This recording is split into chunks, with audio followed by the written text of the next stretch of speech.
پہلی جنگ بدر، دوسری احد، غزوہ احد، غزوہ کے معنی جنگ کے، تو یہ دوسری جنگ ہوئی احد کی۔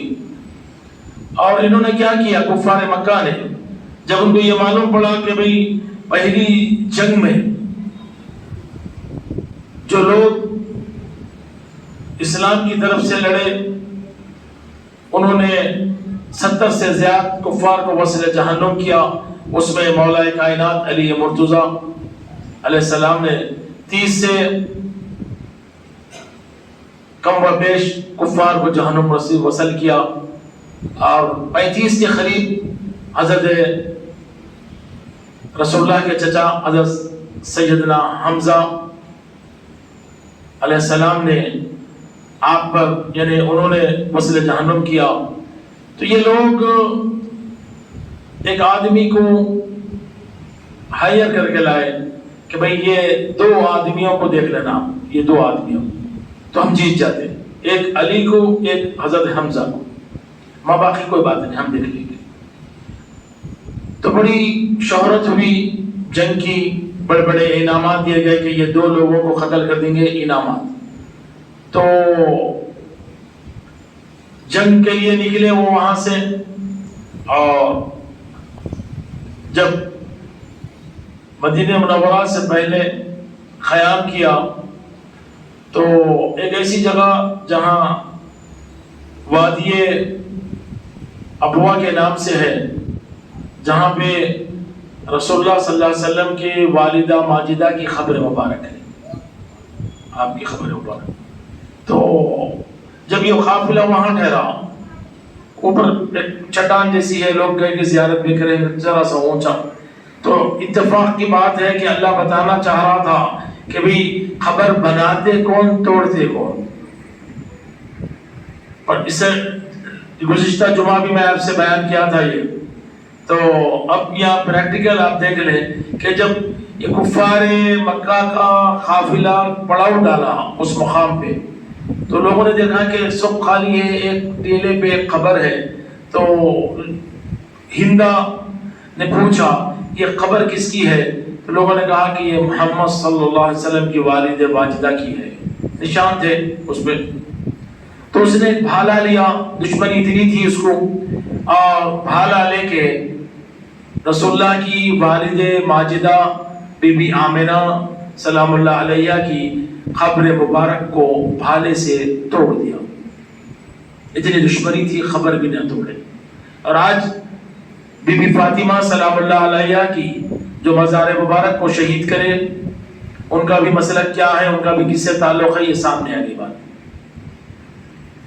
اس کے بعد میں آپ دیکھیں کہ جب وہ احد کے میدان میں آئے اور جنگ شروع ہوئی، نبی ہیں ہمارے، اللہ نے وہ علم دیا اول سے آخر تک۔ آپ نے 40 تیر انداز کو احد کے پہاڑ پر ایک مقام پہ جمع کیا، بولے تم ہلنا نہیں جب تک میں نہیں بولا، وہاں سے ہٹنا بھی نہیں جب تک میں نہیں بولا۔ پھر تمام آپ نے جنگ کا میدان سجا دیا، جنگ شروع ہوئی۔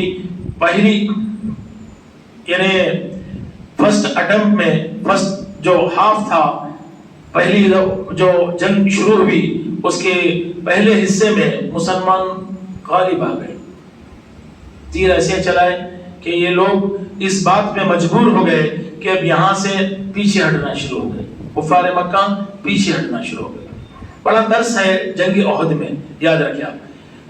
ہماری ویسے نبی مکرم کی حیات مبارکہ ہماری ہر جنگ، ہمارے ہر موقع میں درس ہے، اگر لینا چاہے واقعہ سنا دو، واقعہ سن لیے آپ چلے گئے، نہیں درس ہے اس میں۔ تو کیا درس ہے؟ تو آپ دیکھیں کہ جب نبی نے فرمایا یہاں ٹھہرنا، یہاں سے ہٹنا نہیں، یہاں سے ہٹنا نہیں، نبی کی عدل حکمی کیا کام کرتی، اور نبی آج بھی نبی نے فرمایا یہ کام نہیں کرنا، ٹھہر کے پانی نہیں پینا، پی لو پھر دیکھو کیا ہوتا۔ نبی نے فرمایا کہ بھئی کھانا اس انداز میں کھانا، نہیں کھاؤ پھر دیکھ لو کیا ہوتا۔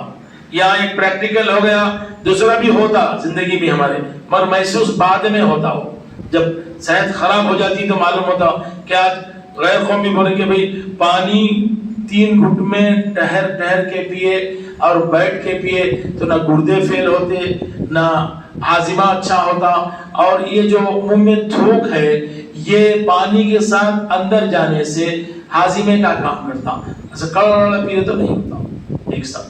تو یہ نبی کی سنت، ہر سنت میں اور نبی کے ہر عمل میں، نبی کے ہر حکم میں ایک اللہ کی طرف سے ایک حکمت ہے، اور اس کو اپنا لیے کامیاب۔ نبی نے فرمایا 40 آدمی کو یہاں ٹھہر جانا، اترنا نہیں۔ تو پہلے حصے میں جنگ کے جب یہ دیکھا گیا کہ انہوں نے یہ سمجھا کہ بھئی کفار پیچھے ہٹ گئے اور جنگ ہم جیت گئے، سامنے مال غنیمت تھا، کہ 40 صحابہ نیچے اترے اور مال غنیمت لینا شروع کرے۔ کفار اس شکل کو دیکھے، یہ معاملے کو دیکھے، تو ان کا ایک سردار تھا، اس نے کیا کیا، فوری ایک حملہ ایسا کیا جس سے مسلمان تتر بتر ہو گئے۔ جتنا نقصان اس جنگ میں ہوا کسی جنگ میں نہیں ہوا، 70 سے زیادہ مسلمان شہید ہو گئے، جس میں حضرت حمزہ علیہ السلام رضی اللہ تعالیٰ عنہ بھی موجود ہے، ان کا بھی نام مبارک ہے کہ وہ بھی اسی میں شہید ہو گئے۔ تو اتنا شدید حملہ تھا ان کا کہ اس کے بعد میں جس مقام پہ تھے وہ مقام چھوڑ دیا اور پیچھے ہٹ کے بھاگنا شروع کر کے مسلمان۔ اور پھر ایک صحابی تھے اور حضرت مصعب بن عمیر رضی اللہ تعالیٰ، وہ بہو ان کا تقریباً چہرہ تھوڑی شباہت نبی جیسی تھی، وہ شہید ہو گئے۔ تو یہ کفار یہ سمجھے، اور ابلیس کا بھی کام تھا، اس نے بھی افواہ اڑا دی کہ نبی مکرم شہید ہو گئے۔ اس کے بعد میں مسلمانوں کے حوصلے پست ہو گئے، جو جس جگہ پہ تھا وہاں سے پیچھے ہٹنا شروع ہو گیا، جو جہاں تھا وہاں سے بھاگنا شروع ہوا، اور اب میدان چھوڑ دیے اور کفار غالب آنا شروع ہو گئے۔ اب نبی مکرم کے ساتھ ایک 5-6 صحابی تھے اور مولا کائنات جنگ میں مصروف تھے۔ جب یہ بات کان میں گئی مولا کے کہ نبی شہید ہوئے، تو آپ نے جہاں نبی کا پڑاؤ تھا، جہاں نبی ٹھہرے تھے، آپ نے اپنے گھوڑے کو ادھر ڈالا اور بڑی تیزی کے ساتھ جب آپ اس مقام پر آئے جہاں نبی تھے، تو آپ نے کیا دیکھا، کفار چاروں طرف سے گھیرے ہوئے ہیں اور بس ایک 3 صحابی ہے اور ماں باقی شہید ہو گئے جو نبی کی دفاع کریں۔ جب آپ نے گھوڑا ڈالا تو اللہ کی عزت کی قسم ہاتھ میں نبی کی دی ہوئی ذوالفقار تھی، علی نے وہ وار کیا کہ جتنے جتے تھے، جتنے وہاں تھے، وہ پورے پیچھے ہٹنا شروع ہو گئے، وہاں سے وہ پیچھے ہٹنا شروع ہو گئے۔ علی کا وار تھا ایسا، نبی نے دیکھے تو نبی مسکرائے، اور پھر آپ دیکھیں وہی مقام تھا کہ علی آنے سے پہلے ایک تیر لگایا ایک کافر نے، اور وہ تیر نبی کے سینے میں پیوست ہونے والا تھا۔ تو ایک صحابی تھے حضرت قتادہ رضی اللہ تعالیٰ، وہ سامنے آ گئے، وہ تیر ان کی آنکھ میں چلے گیا، آنکھ باہر آ گئی، آنکھ باہر آ گئی، ویسی پوری باہر آ گئی۔ اب صحابیوں کا ایمان دیکھے کیسا تھا کہ جب باہر آ گئی تو وہ بولے یا رسول اللہ میری آنکھ، تو نبی نے فرمایا جنت میں اس سے اچھی ملے گی۔ تو انہوں نے کہا یا رسول اللہ آپ چاہیں تو یہ آنکھ پہلی سے بھی اچھی ہو جائے گی، پہلی سے بھی اچھی ہو جائے گی۔ تو نبی نے اپنا لعاب لیا، جہاں ان کی آنکھ تھی وہاں لگایا۔ آپ دیکھیں نہ آپریشن ہے، نہ بے ہوشی ہے، نہ کچھ ہے، یہ نبی ہے جو تمام کائنات کی آپ دیکھیں روح ہے، اور تمام کائنات کے وہ تمام یعنی شفا ملتی ہے تو کائنات میں انہی کی وجہ سے ملتی ہے۔ آپ لگانے کی دیر تھی، وہ آنکھ جیسی تھی ویسے ہی ہو گئی، اور اس آنکھ سے نظر آنا شروع ہو گیا۔ پھر آپ دیکھیں تاریخ اٹھائے تو حضرت قتادہ کی عمر بڑی بھی تھی، تو وہ جب یہ آنکھ ان کی زائل ہو گئی اور یہ پتلی ختم سفید ہو گئی تھی، پتلی تھی نہیں کالی، تو وہ رات میں بھی ایسا دیکھتے تھے وہ آنکھ سے جیسے دن میں دیکھتے تھے، جبکہ دوسری آنکھ خراب ہو گئی۔ یہ نبی کے دست مبارک، یہ نبی کے لعاب مبارک کی برکت ہے۔ جس کا لعاب ایسا ہو، جس کا دست ایسا ہو، اس کی اہل بیت کیسی ہوگی، سوچنے کی بات ہے۔ تو اب ہوا کیا کہ نبی نے دیکھا جب علی تشریف لائے تو نبی مسکرائے، فرمائے کہ بے شک تم دیکھ لو علی مجھ سے ہے اور میں علی سے ہوں۔ اور جنگ کا پانسا پلٹ گیا اور وہ کفار بھاگ کھڑے ہو گئے، اور جب جنگ ختم ہوئی تو دیکھے تو 70 سے زیادہ مسلمان شہید ہو گئے۔ اور جب نبی تشریف لائے حضرت حمزہ کے پاس تو آپ کی آنکھ سے آنسو رواں ہو گئے، کیونکہ آپ دیکھیں کہ آپ کی ناک کاٹ دی گئی تھی آپ کی آنکھ کاٹ دی گئی تھی، آپ کے کان کاٹ دیے گئے تھے، آپ کا کلیجہ ہندا نے نکال کر چبایا تھا، اس نے قسم کھائی تھی، اس کا بھائی تھا عتبہ اور اس کا باپ تھا کوئی شیبہ وغیرہ نام تھا، لعنت ہو تمام کائنات تھی ان پر، کہ وہ بدلہ لینے کے لیے قسم کھائی تھی اور ایک آدمی کو ہائر کر کے لائی تھی جس کا نام وحشی تھا، وہ چھپ کے بیٹھا تھا، ورنہ حضرت حمزہ سے اگر مقابلے کی تو باتیں نہیں تھی، وہ ایک پہاڑ کے پیچھے بیٹھا، جب حضرت حمزہ نے ایک کافر کا سر اڑا دیا ہوا میں کاٹ کے، تو وہ پیچھے سے آیا، ایک بھالا لیا، حضرت حمزہ پر وار کیا، وہ بھالا کلیجے سے آر پار ہو گیا، حمزہ علیہ السلام شہید ہو گئے۔ جب نبی نے دیکھا، جب ہندا وہاں آئی تو وہ قسم کھائی تھی، اس نے آپ کا سینہ چیرا، کلیجہ نکالا، آنکھ کاٹی، ناک کاٹی، اور ایسے ہی اور 2 شہیدوں کی بھی کی، اور وہ خوشی سے وہاں سے ناچ کر واپس ہو گئی۔ جب نبی نے آپ کا لاش مبارک دیکھا تو آپ کو غشی آ گئی، آپ اتنا روئے کہ صحابہ آپ کو بٹھائے کہ آپ بیٹھ جائیے۔ جبکہ میں ابھی قرآن کریم کی آیت مبارکہ پڑھا، وَلَا تَقُولُوا لِمَن يُقْتَلُ فِي سَبِيلِ اللَّهِ أَمْوَاتٌ بَلْ أَحْيَاءٌ وَلَكِنْ وَلَا تَشْعُرُونَ، یعنی اللہ کی راہ میں جو مارے گئے انہیں کبھی تم مردہ مت سمجھو، وہ زندہ ہیں، تمہیں شعور نہیں ہے۔ نبی کو نہیں معلوم تھا کہ شہید، یہ وہ شہید ہے حمزہ علیہ السلام کہ جن کے بارے میں نبی نے فرمایا، بڑی محبت کرتے تھے نبی سے، اور نبی کی بڑی محبت تھی ان پہ، کہ جب آپ باہر، مکے کا واقعہ ہے کہ آپ یہ بھی ایمان میں تشریف نہیں لائے تھے تو آپ شکار کو گئے تھے، جب آپ واپس آئے تو آپ نے دیکھا، آپ ایک غلام نے کہا کہ تمہارے بھتیجے کے ساتھ ابو جہل نے کیا کیا، بڑا ظلم کیا اور ان کے ساتھ بدتمیزی کی، یہ سننا تھا، آپ کے ہاتھ میں تیر تھی، تیر لیے اور ابو جہل کے سر پہ مارے، سر پھوٹ گیا اور وہ بھاگ گیا وہاں سے۔ پھر آپ تشریف لا کے بولے کہ بھتیجے میں نے تیرا بدلہ لے لیا، یہ نبی مکرم صلی اللہ علیہ وسلم ہے۔ آپ نے ارشاد فرمایا کہ چچا بدلہ وہ نہیں، بدلہ تو میں بھی لے سکتا تھا، اگر واقعی آپ مجھے راحت دینا چاہتے تو پھر اللہ کا اعلان کر دو اور میری نبوت کا اعلان کر دو۔ آپ نے تبھی کلمہ پڑھا اور اسلام میں داخل ہو گئے۔ آپ کے آنے سے کفار مکہ بہت پریشان ہو گئے، اور آپ دیکھیں کہ آپ کی وہ جوامردی، آپ کی وہ طاقت، وہ آپ کی شجاعت تھی، اور وہ سرداروں میں سے تھے، بڑے خوبصورت تھے، تو وہ یہ لوگ ایک دم سے خائف ہو گئے، مکہ کے جتنے مشرکین تھے، جتنے سردار تھے، کہ حضرت حمزہ کی شہادت سے۔ تو یہ آج کی تاریخ حضرت امیر حمزہ علیہ السلام کی شہادت کی تاریخ ہے، اللہ کا ان پہ سلام ہو، کیونکہ نبی مکرم نے فرمایا کہ جب حمزہ شہید ہوئے، میں نے آنکھ اٹھا کر آسمان پر دیکھا تو آسمان پر لکھا تھا کہ سید الشہداء حمزہ شہداء کے سردار ہے۔ اور پھر میں نے دیکھا کہ وہ جنت میں اپنے تشریف لے جا رہے، نبی کی آنکھ ہے، آپ دیکھیں، یہ دیکھنے کے باوجود بھی نبی اس قدر روئے کہ نبی کو نیچے بٹھانا پڑا۔ اس کے بعد میں آپ نے جب 70 سے ایمان والے صحابہ شہید ہو گئے تو مدینے میں کوہرام ہے، ہر گھر سے جہاں شہید مرا تھا وہاں سے آوازیں آئیں۔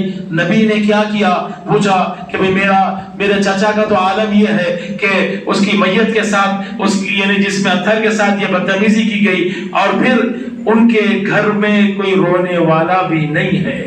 نبی کو اس بات کا بھی غم تھا کہ میں خود رو رہا ہوں، یہ نہیں بلکہ کوئی اور بھی ان کی شہادت میں غم کا اظہار کرے اور روئے۔ پھر مدینے کے چند عورتوں کو صحابہ نے حکم دیا کہ جاؤ حمزہ کے مکان پر جا کے تعزیت دو، اور آپ کی مکان میں سے جب آوازیں آئی تو نبی نے پوچھا کہ ان کے گھر سے رونے کی کس کی آواز ہے؟ تو آپ صحابہ کرام نے کہا یا رسول اللہ، ہم نے اپنے عورتوں کو بھیجا ہے تاکہ یہ پہلے ان کا غم اہمیت ہے اور ان کے لیے روئیں۔ نبی نے رونے سے منع نہیں فرمایا، لیکن عجیب کسی کے گھر میں میت ہو جاتی، مرنا سبھی کو ہے، اور رونا نہیں، آواز باہر نہیں آ، کون بولے آپ کو؟ آپ کا منع، آپ روئیں گے نہیں؟ خوشی ہے آپ کو تو کہاں سے لائے نہیں معلوم۔ نبی نے فرمایا کہ یعنی امیر حمزہ پہ رونے والا کوئی نہیں، آپ اندازہ لگائیں۔ اس کے بعد میں ایک دستور بن گیا تھا کہ اگر کسی کے گھر میں میت ہو جائے تو وہ لوگ سب میں پہلے حضرت حمزہ کا نام لے کے یعنی تعزیت دیتے، پھر بعد میں اپنے گھر والے کی میت کی تعزیت دیتے۔ اس کے بعد میں آپ دیکھیں کہ یہ شہداء کی جہاں تک بات ہے تو وہ تو زندہ ہے، اس کے باوجود بھی نبی نے غم کا اظہار کیا، غم رونے کے لیے لوگوں کو آمادہ کیا، کیونکہ نبی تو دیکھتے تھے، اپنے آنکھوں سے دیکھا کہ سید الشہداء حمزہ لکھا ہوا ہے، اس کے باوجود بھی آپ نے بتایا۔ اور آج اگر کوئی محرم کے امام حسین کا غم کرے ہوا، اب کیا غم کی ضرورت ہے، شہید تو زندہ ہوتے۔ نبی کو نہیں معلوم تھا حضرت حمزہ نعوذ باللہ زندہ ہے، جبکہ نبی نے فرمایا، قرآن کی آیت کی تلاوت بھی کی۔ تو جب اہل بیت سے دشمنی ہو جاتی، اہل بیت کے مخالف ہو جاتے، تو آپ اندازہ لگاؤ دین ملتا ہی نہیں درست، دین تو بس ادھر ادھر سے ملے گا، آدمی ادھر ادھر بھٹکے گا اور دنیا ختم ہو جائے گی اور دنیا سے رخصت ہو جائے گا، اور پھر اس کے بعد میں جہاں اصل جانا تھا وہ ملے گا ہی نہیں۔ آپ دیکھیں یہ ہمارا یعنی آج کا دین ہو گیا جو اس انداز کا ہے۔ اور پھر آپ دیکھیں کہ حضرت حمزہ رضی اللہ تعالیٰ عنہ کی جو شہادت ہے، آج کی تاریخ ہے، میں آپ لوگوں سے بھی گزارش کروں گا اپنے اپنے گھروں میں فاتحہ دلائیے، ان کے لیے ان کے نام سے لوگوں کو غریبوں میں بانٹیے، کیونکہ جن کے لیے نبی کو غم ہوا، جو نبی کا عزیز ترین چچا تھے، جو نبی جس کے لیے غم کا اظہار کیا، تو ہم تو یہ کر سکتے کہ بھئی کم سے کم ان کے لیے یعنی قرآن خوانی اپنے گھر میں ہی صحیح اور پھر کچھ ہدیہ ہم پیش کر سکتے۔ لیکن آپ دیکھیں کہ ہمارے کو تو معلوم ہی نہیں ہے، ہم کو ہمارے بزرگوں کی وفات بھی معلوم، ہمارے بزرگوں کا پیدائش بھی معلوم، لیکن وہ جس کے لیے نبی تڑپے، جس کے لیے نبی روئے، ان کی مثال، ان کا شہید ہونے کا دین ہی نہیں معلوم۔ یہ دین ہے۔ اور آپ دیکھیں کہ اللہ کے حبیب نے احادیث سے مبارکہ ہے، من ماتا علی حب آل محمد ماتا شہیدا۔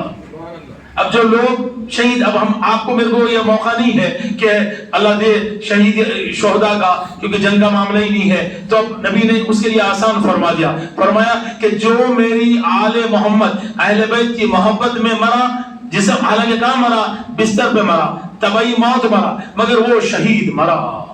نبی جانتے تھے ایک زمانہ آئے گا کہ میری اہل بیت سے محبت کرنا جہاد کے برابر ہوگا، جہاد کے، لوگوں کو ذہن میں آئے گا بھی نہیں، ہضم ہوئے گی بھی نہیں، اور ہضم کرنا بھی نہیں چاہیں گے، نام لینا بھی نہیں چاہیں گے، اور پھر ان سے دوری اختیار کریں گے، اور جو ان سے محبت کریں گے بغیر ڈرے کسی سے، اور ڈٹ کے محبت کریں گے، علن اعلان محبت کریں گے، اگر وہ بستر میں بھی مرا، اپنے بخار سے بھی مرا، طبعی موت بھی مرا، تو نبی کی حدیث مبارکہ یعنی بخاری مسلم مستند حدیث ہے کہ آپ نے ارشاد فرمایا کہ جو میرے آل محمد کی محبت میں مرا وہ شہید مرا۔ آج بھی آپ دیکھیں کہ آج موقع ہے شہادت کا ہمارے لیے بھی، اہل بیت سے محبت کا اعلان کرے، اہل بیت سے محبت کی بات کرے۔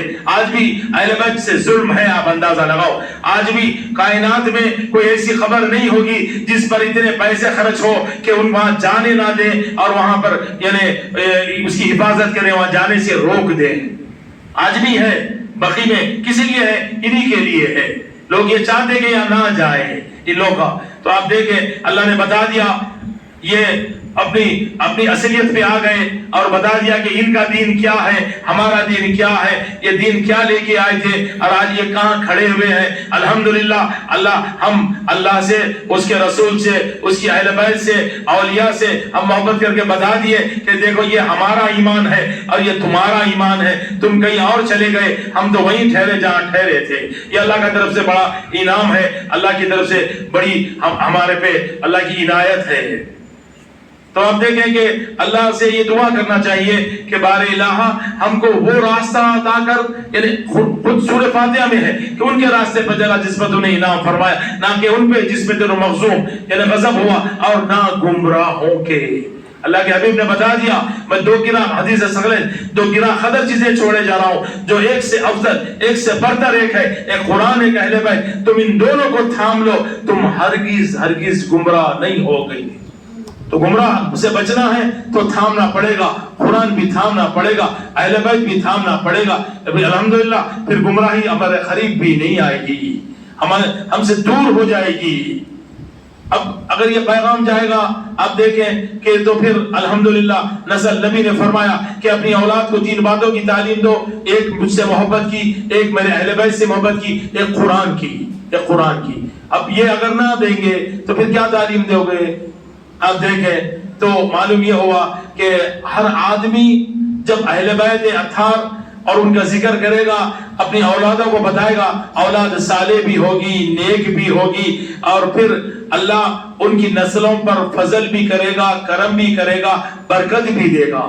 اگر چھوڑ دیں گے تو نقصان ہمارا ہوگا، کسی کا نہیں ہوگا، آپ اندازہ لگاؤ۔ اس لیے نبی نے فرمایا اتنی بڑی بات، بستر پہ مرو، شہیدی کا مرتبہ کس لیے ملے گا؟ یہ جرت ہونا پڑے گا خون میں کہ بھئی ہم اہل بیت سے محبت کرتے۔ لوگ اگر کچھ ٹیگ دیتے آپ دے لو، ہم قطعی نہیں گھبراتے کہ آل محمد سے محبت کرنے سے۔ یہ ہونا چاہیے جرت، کیونکہ مودت اس کا نام ہے۔ قُلْ لَا أَسْأَلُكُمْ عَلَيْهِ أَجْرًا إِلَّا الْمَوَدَّةَ فِي الْقُرْبَى۔ کیا معنی ہے کہ حبیب آپ فرما دیجئے میں اجرت نہیں مانگتا، یعنی دین کے عوض میں، رسالت کے عوض میں، ہاں میرے خلافت داروں سے محبت کرو۔ تو مودت الگ چیز ہے، محبت الگ چیز ہے۔ محبت مکان بدل دیتی، زمانے سے ختم ہو جاتی۔ محبت چھوٹے تھے کھلونوں سے ہوتی، بڑے ہو گئے دوستوں سے ہوتی، شادی بھی بیوی بچوں سے ہوتی، اس کے بعد میں پھر کسی اور لوگوں سے ہوتی۔ لیکن اگر مودت وہ ہے کہ آپ کے چلنے سے، آپ کے پھرنے سے، آپ کے بولنے سے، آپ کے وجود میں وہ محبت آ جائے کہ لوگ دیکھ کے پہچانے کہ بھئی یہ محبت اس کے اندر ہے، اس کا نام مودت ہے۔ محبت نہیں ہے ہم بھی محبت کرتے ہیں اہل سے، ہم بھی نہیں، مودت آنا چاہیے۔ جب مودت آ جائے گی تو پھر انشاءاللہ اللہ کیا کرے گا؟ ہمیں سرخرو کرے گا۔ اللہ جنت کا راستہ آسان نہیں ہے، جنت کے سرداروں کی ہے۔ آپ اندازہ لگاؤ، لوگ مقابلے کی بات کرتے، کیا مقابلہ ہے؟ 1,25,000 24,000 جو انبیاء کرام جس جنت میں رہتے، اس جنت کے سردار حسن و حسین ہے۔ سبحان اللہ۔ اس سے بڑی کیا بات ہے؟ اس سے بڑا کیا تقابل کسی سے ہو سکتا؟ اس سے بڑا کیا یعنی اس سے بڑی کیا عظمت ہو سکتی ہے؟ آپ اندازہ لگاؤ۔ اگر ان کے غلام بن جائے، ان کے نوکر بن جائے، ان کا ذکر کریں، ان کی طرف بلائیں، تو اللہ کیا کرے گا؟ اللہ جنت بھی ہمارے نام پہ لکھ دے گا، اور پھر آپ دیکھیں کہ ہماری نسل میں بھی اللہ خیر کر دے گا، برکت دے دے گا۔ اللہ آپ لوگوں سے ایک اور گزارش یہ ہے کہ اب اس کے لیے صحبت بھی چاہیے، اس کے لیے علم بھی چاہیے۔